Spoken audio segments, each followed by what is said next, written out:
Welcome to prime time debate with PV. ఇవాళ నుంచి రైతు పండగ పేరుతో 3 రోజుల పాటు మహబూబ్నగర్ జిల్లాలో ప్రభుత్వం మరి ఏడాది పాలన పూర్తి చేసుకున్న సందర్భంగా కార్యక్రమాలు నిర్వహిస్తుంది.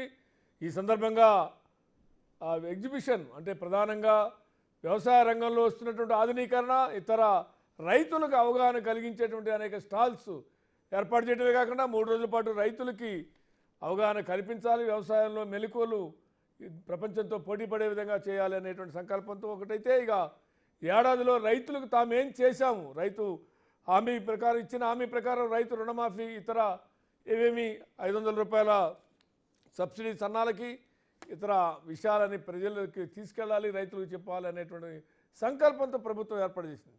ఇక మరోవైపున ఇచ్చిన హామీని అమలు చేయలేదు, రైతు రుణమాఫీ చేస్తామన్నారు చేయలేదు అని, అదేవిధంగా రైతు భరోసా కానీ ఇతర అన్నీ కూడా ప్రభుత్వం అమలు చేయటం లేదు అని విపక్షాలు మండిపడుతున్నాయి. ఇదే మన టాపిక్లోకి వెళ్దాం. ఇళ్ళ మీద వివరాలు ఏంటో చూద్దాం.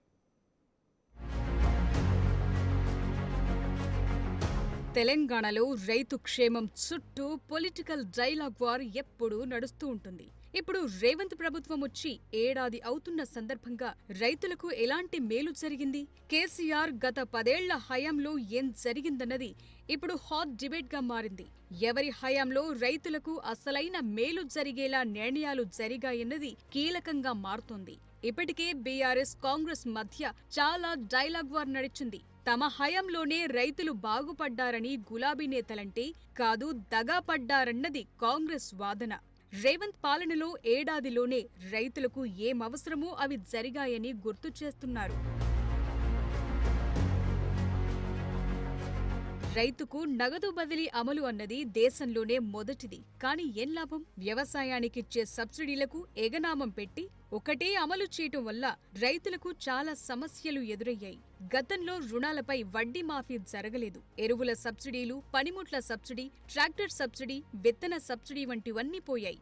రైతు బంధును సరిగా అమలు చేయకపోవటంతో కొండలు, గుట్టలు, రాళ్లు రప్పల భూమికి కూడా డబ్బులిచ్చారన్న విమర్శలను గత కేసీఆర్ సర్కార్ ఎదుర్కొంది.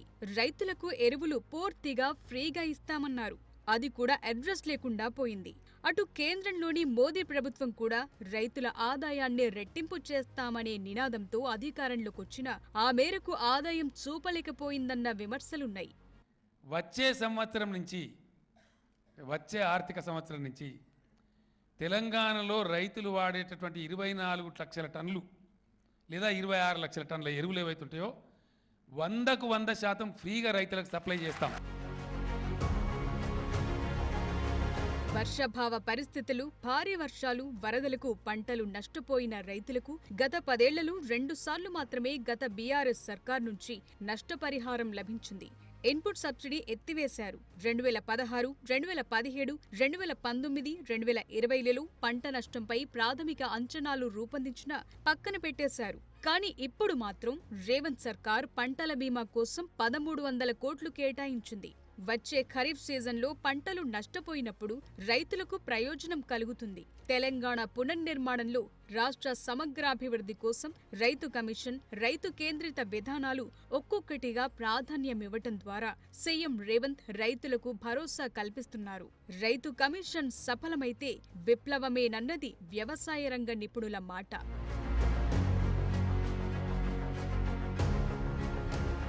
గతంలో కేసీఆర్ వరి సాగును ప్రోత్సహించారు. 2020 అక్టోబర్లో జనగామ జిల్లా కొడకండ్ల రైతు వేదిక ప్రారంభోత్సవం సందర్భంగా సన్నాలకు బోనస్ కూడా ఇస్తామని నాడు కేసీఆర్ ప్రకటించారు. తీరా మాట మార్చి వరి వేస్తే ఉరే అన్న వాదన వినిపించారు.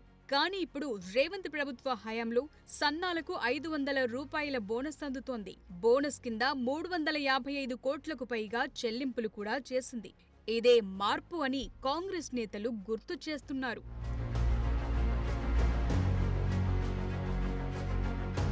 కేసీఆర్ హయాంలో ధాన్యం రైతులు చాలా ఇబ్బందులు ఎదుర్కొన్నారు. రోజుల తరబడి కళ్ళాల్లోనే వడ్లుండడంతో అక్కడే వంట వార్పులు చేసుకున్న ఘటనలు ఉన్నాయి. తాలు, తప్ప, తేమ, తరుగు అంటూ కొర్రీలు పెట్టడంతో రైతులు నిలువునా మోసపోయారు. కానీ ఇప్పుడు కొర్రీలు లేకుండా ధాన్యం కొనుగోళ్లు జరుగుతున్నాయని గుర్తు చేస్తున్నారు హస్తం నేతలు.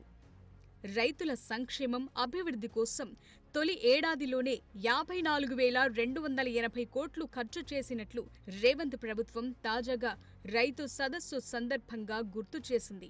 22 లక్షల రైతు కుటుంబాలకు 17,869 కోట్లు రుణమాఫీ ఏకకాలంలో చేశారు. రైతు సదస్సు ముగింపు సభలో సీఎం రేవంత్ రైతులకు తీపి కబురు అందిస్తారంటున్నారు.